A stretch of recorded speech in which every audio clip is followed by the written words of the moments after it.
आकाशवाणी देहरादून से प्रस्तुत हैं प्रादेशिक समाचार। पहले मुख्य समाचार। कांवड़ यात्रा को लेकर विशेष तैयारियां शुरू, व्यवस्थाओं को बेहतर बनाने के लिए 3 करोड़ रुपए की धनराशि जारी। प्रधानमंत्री नरेंद्र मोदी आज आगामी केंद्रीय बजट पर अर्थशास्त्रियों के साथ बातचीत करेंगे।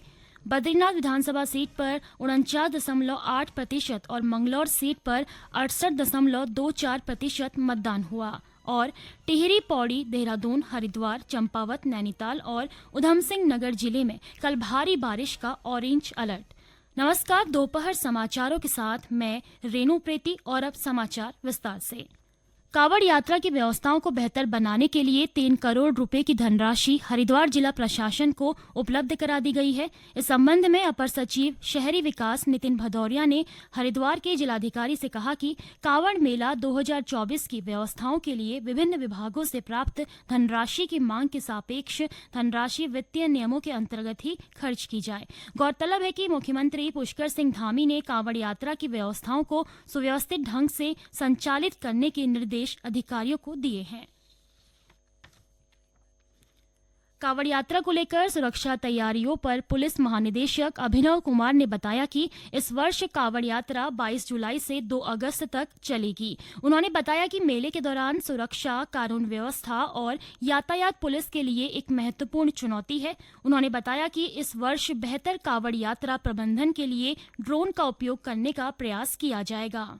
कांवड़ मेले की तैयारी के लिए सबसे पहले तो हम लोगों ने 1 जुलाई को ही एक मेरी अध्यक्षता में अंतर्राज्यीय बैठक हुई थी, जिसमें 8 राज्यों के पुलिस अधिकारियों ने हिस्सा लिया था। इसके साथ साथ हमारी जो सेंट्रल एजेंसीज हैं, सीएपीएफ हैं, उनके भी वरिष्ठ अधिकारियों ने इसमें शामिल हुए थे। कुछ लोग ऑनलाइन, कुछ लोग यहाँ पे देहरादून आके। 2 बहुत इंपॉर्टेंट एस्पेक्ट हैं। एक तो हरिद्वार के अंदर जो मेला क्षेत्र है, वहां पर हमारी क्राउड मैनेजमेंट की जो स्ट्रैटेजी है, जो ट्रैफिक मैनेजमेंट की स्ट्रैटेजी है, पार्किंग की स्ट्रैटेजी है, एक तो उसको लेके वो हमारी इन हाउस उत्तराखंड पुलिस की इन हाउस चुनौती होती है। तो उसके बारे में भी हमने और राज्यों को अवगत कराया ताकि उनको भी समझ में आए कि ये जो हमारी इन हाउस स्ट्रैटेजी है, ये बाहर जो बाकी उनके साथ जो कोऑर्डिनेशन करना है उसके साथ कैसे फिट बैठेगी। इस बार हमारा प्रयास रहेगा कि ड्रोन्स का भी एक्सटेंसिव इस्तेमाल किया जाए क्राउड मैनेजमेंट के लिए, ट्रैफिक मैनेजमेंट के लिए। तो वो एक इनोवेशन है। इस वर्ष सारे स्टेट और सेंट्रल की सारी फोर्सेज मिला के लगभग 7,000 विभिन्न बलों के पुलिसकर्मी इस कांवड़ मेले यात्रा में हरिद्वार में और हरिद्वार के आसपास जो मेला क्षेत्र है, ऋषिकेश, इस सब में डिप्लॉयड रहेंगे।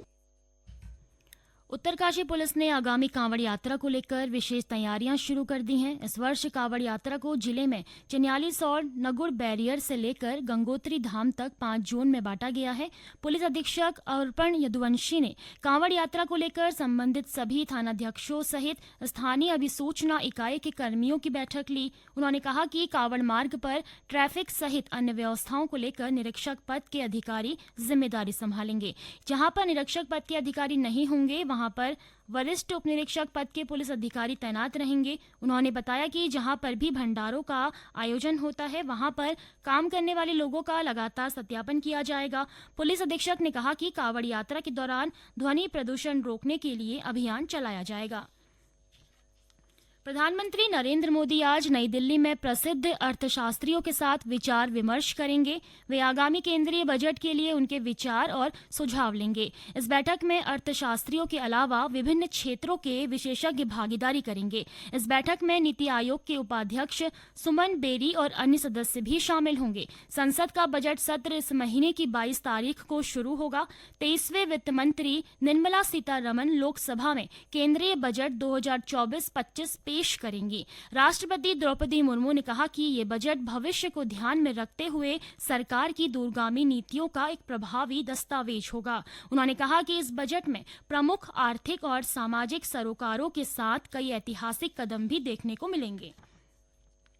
मुख्यमंत्री पुष्कर सिंह धामी ने कहा कि समान नागरिक संहिता कानून महिला सशक्तिकरण की दिशा में मील का पत्थर साबित होगा। नई दिल्ली में आयोजित एक कार्यक्रम में श्री धामी ने कहा कि समान नागरिक संहिता समाज के विभिन्न वर्गों, विशेष रूप से माताओं, बहनों और बेटियों के साथ होने वाले भेदभाव को समाप्त करने में सहायक होगा। मुख्यमंत्री ने कहा कि सभी के लिए समान कानून लागू करना उनकी सरकार का संकल्प रहा है।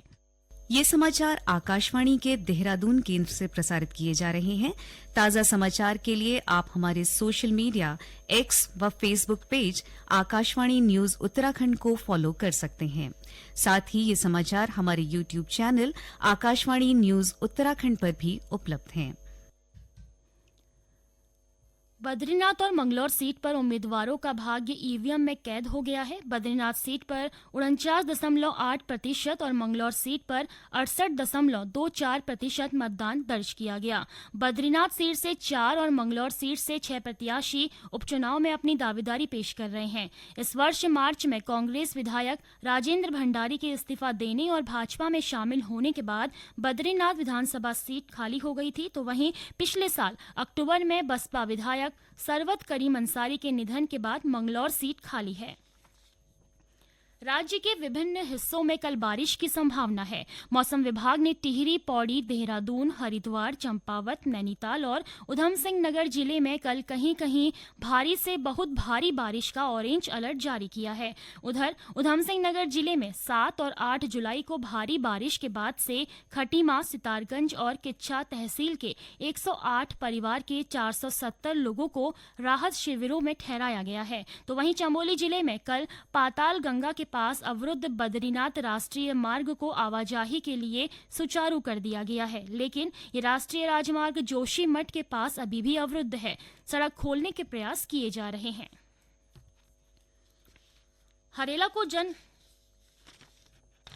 पिथौरागढ़ जिले के सीमांत गांव गुंजी में शिवधाम बनेगा। पर्यटन विभाग शिवधाम का निर्माण कराएगा और इसमें सेना भी सहयोग करेगी। मुख्य सचिव राधा रतूड़ी की अध्यक्षता में हुई नागरिक सेना संपर्क कॉन्फ्रेंस की बैठक में इस प्रस्ताव पर चर्चा की गई। सचिवालय में आयोजित बैठक में राज्य और सेना के मध्य विभिन्न मुद्दों पर चर्चा हुई। सेना की ओर से सीमा में चल रहे सड़क कनेक्टिविटी व अन्य अवस्थापना कार्यों के लिए भूमि अधिग्रहण के लंबित मसलों पर स्वीकृति की मांग की गई। बैठक में वाइब्रेंट विलेज योजना के प्रभावी क्रियान्वयन पर भी विचार विमर्श हुआ। मुख्य सचिव ने कहा कि वाइब्रेंट विलेज और विकसित भारत मिशन के कार्यों को पूरा करने के लिए राज्य सरकार और सेना के प्रभावी समन्वय पर विशेष ध्यान दिया जाना चाहिए। राज्य के विभिन्न हिस्सों में कल हरेला को जन आंदोलन के रूप में मनाने को लेकर मुख्य सचिव राधा रतूड़ी ने सभी जिलाधिकारियों से एक्शन प्लान की रिपोर्ट तलब की। उन्होंने जिलाधिकारियों को ठोस कार्य योजना पर काम करते हुए जिलों में पौधारोपण के लिए लक्ष्य निर्धारित करने के निर्देश दिए। उन्होंने जिलाधिकारियों को पौधारोपण के लक्ष्य के साथ ही नर्सरी में पर्याप्त संख्या में पौधों की उपलब्धता सुनिश्चित करने को कहा। श्रीमती रतूड़ी ने लोक निर्माण विभाग से सड़कों के किनारे क्रैश बैरियर के स्थान पर बांस के पौधे लगाने के निर्देश दिए। मुख्य सचिव ने सभी जिलाधिकारियों से कहा कि जिन स्थानों से अतिक्रमण हटाया गया है उन स्थानों पर वृहद स्तर पर पौधारोपण किया जाए। उधम सिंह नगर जिले में हरेला अभियान के दौरान एक महीने में लगभग 5 लाख पौधे लगाने का लक्ष्य रखा गया है। जिलाधिकारी उदयराज सिंह ने कहा कि हरेला पर अभियान चलाते हुए जिले में वृहद पौधारोपण किया जाएगा। उन्होंने कहा कि जिले में विभिन्न विभाग अपने अपने क्षेत्रों में छायादार और फलदार पौधे का रोपण करेंगे और उसकी सुरक्षा की भी जिम्मेदारी लेंगे।